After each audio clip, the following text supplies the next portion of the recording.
Rosalie, may kumpirmasyon na ba mula sa kampo ni BP Sara kung pupunta ito sa Kamara at kung sakaling hindi, maaari bang magsumiti na lang ng ebidensya at mga dokumento ang kampo ng Vice Presidente sa House Justice Committee?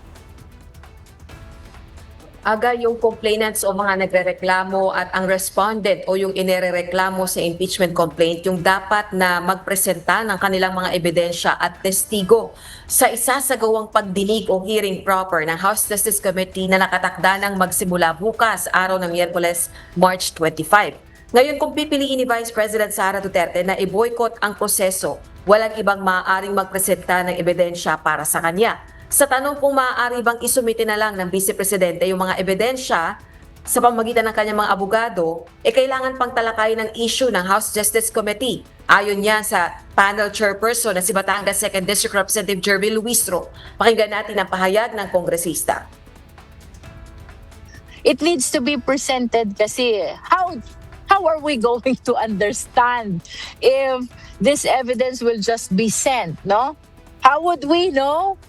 Para saan bang offense or ground are this evidence being submitted, no?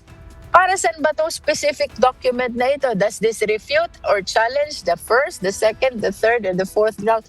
How are we supposed to understand that, no? So, but then again, we will be soliciting the consensus of the justice members. After all, let us remember that the Justice Committee is a collegial body. The chair cannot decide alone. Sa kasalukuyan, wala pang impormasyon ng House Justice Committee kung dadalo ba o hindi sa pagdinig ang Vice Presidente bukas. Pero umaasa pa rin ang House Panel Chairperson sa presence ng respondent na si VP Duterte. Wala tayong nare-receive about the possibility of the Vice President attending our hearing tomorrow, no?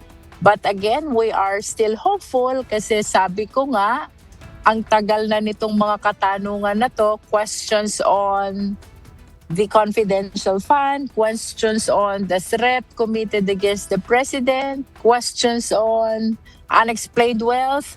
I think it's about time na marinig na ng taong bayan ang kasagutan ng ating Vice Presidente. Hanggat hindi natatapos ang hearing proper, patuloy ding magpapadala ng imbitasyon kay VP Duterte ang House Justice Panel. Wala pang tugon, kaugnay naman ang issue si Attorney Michael Poa, spokesperson ng defense team ni VP Duterte para sa impeachment process. Samantala, ayon naman kay House Justice Committee Chairperson Luistro, wala silang natatanggap na anumang external pressure mula sa magkabilang panig o anumang kampo kaugnay nitong kinakaharap na impeachment proceedings ni VP Duterte dito sa Kamara. Balik sa iyo, Aga. Maraming salamat, Rosalie Coz.